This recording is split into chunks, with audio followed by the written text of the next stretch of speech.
Good morning, good afternoon, good evening, folks. Michael Zuber, one rental at a time, back with his good buddy Dion from Dion Talk. How you doing, sir?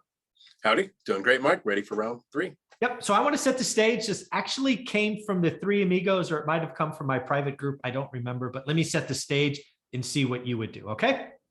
Okay. So there's an investor out there who bought a fixer-upper, did all the work himself. Let's say it cost 100 grand to buy. He put 50K into it. It's now worth 200 grand. So he's got some sweat equity. Let's assume he paid cash. So he's invested 150 grand.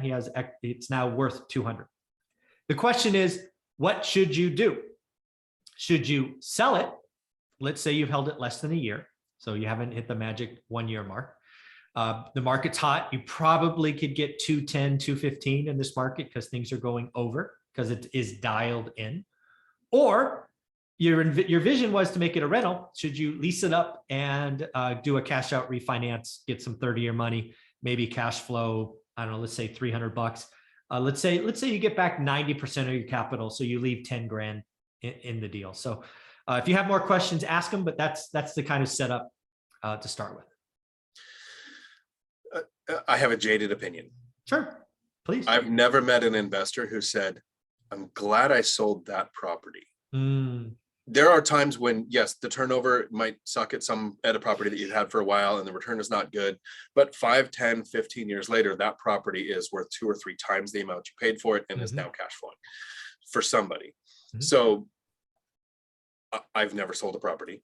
I have a single family house that's paid off. I could do a cash out refinance. So the quick math, 150,000 invested. You could sell for 210. So we'll say it appraises at 2. That's still 75 LTV loan. You would get your 150,000 out. But if you had to leave 10,000 in, $300 a month, $3,600 in profit a year, 36% return on your money after having to leave money in the deal. If you don't pull it all out, that doesn't suck. I like a 10% return. So 36% would be great. Yeah. And we talk about those returns. That's year 1. Exactly. My overall average when I buy a property has been just over a 10% return. My best was a 17, most are 10 to 12, somewhere in there. My average 3 years later, every single property I've owned, now I've done the math for a video because I'm trying to put that video together. At the 3-year mark, the cash on cash return consistently is 20% or better. Now, why is that?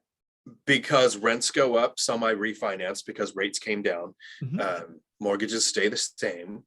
I had one county 1 year where taxes went down. I don't know what happened. Don't argue. Yeah, no, didn't complain. Next year, both counties that I'm in, they went up. So they corrected their mistake. Cash flow increases over time. Flippers and wholesalers can generate more money now, but that's a job.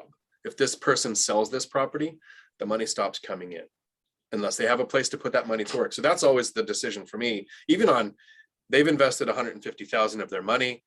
This will cash flow more if they don't do a cash out refinance and they just leave all of the capital in there. Like my paid off property, I could take money out and put it to work somewhere else.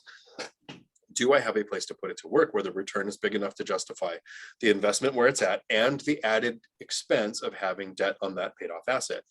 So there's a third option of don't take your money out, leave it in there for work. You have a property that you put 150,000 in. And if it was going to cash flow 300, now it's going to cash flow probably 1,300 per month.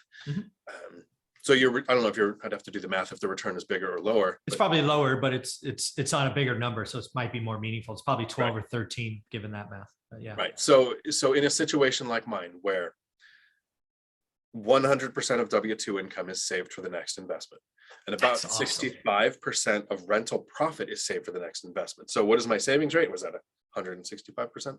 There you go. But I don't want to take the money out because I'm saving up capital fast enough to struggle to find the next deal to buy. If this person is not able to save money, it makes a lot more sense to recycle that capital. Yeah. The one thing I want to go back to is it's actually written in my book, One Rental at a Time, that one over there. I buy every house, every property intending to hold forever. That's my intention. However, I will sell what's expensive. So one of the things that I did at the peak of the market, I didn't know it was the peak, but it turned out to be, was I sold all my houses in 1031 into apartments.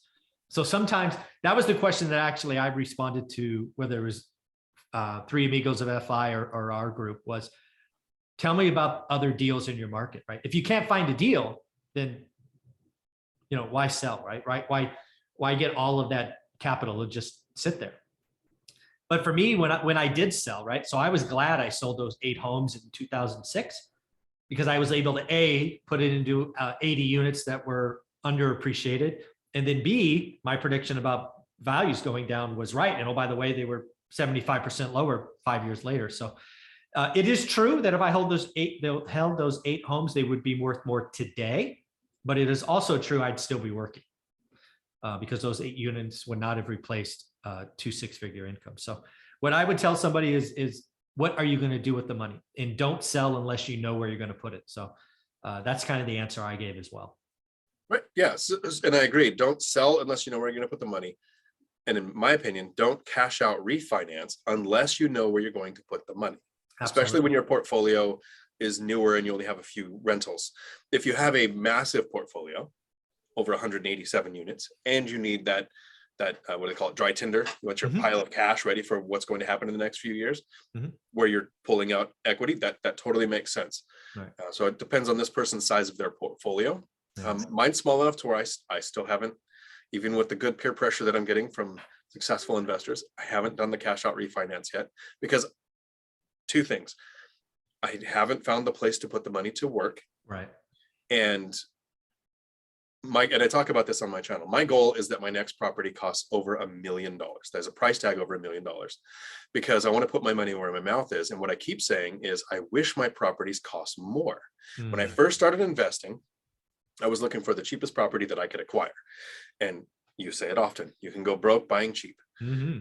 If the yield scales with the purchase, the more expensive the property that I purchase using the strategies that I've learned. So I wouldn't suggest this on my first purchase or second, but now that I've got the basics down, I want that next purchase to be over $1 million because a 10% return, if it costs me $50,000, or a 10% return if it costs me $250,000, where I take that money out of the bank and put it in the property, that's a bigger number to shoot for. And so that's my goal now. So that's one of the reasons why I haven't recycled capital, is because I'm saving up that money while I'm finding the deal. If the deals were everywhere, absolutely, then the cash out refinance makes sense. That's not the market we're in right now. No, and we're probably not going to be there for a little bit. So Dion, thank you for doing this. This is always a fun mental exercise to go through it with another experienced investor. Where can people find you? Well, I think a good place to find us is in the Three Amigos of FI Facebook group and the One Rental at a Time Facebook group, where you can ask questions like this. And I appreciate these questions because it gives us, sometimes it gives me something that I need to go look up to understand. Right. Me too. But easy to find me here on YouTube, Dion Talk Financial Freedom. Thanks. Yep. Thanks, man. Again, folks, follow Dion from Dion Talk. He is doing amazing things, covers areas that I do not. So Dion, thank you very much. Ciao.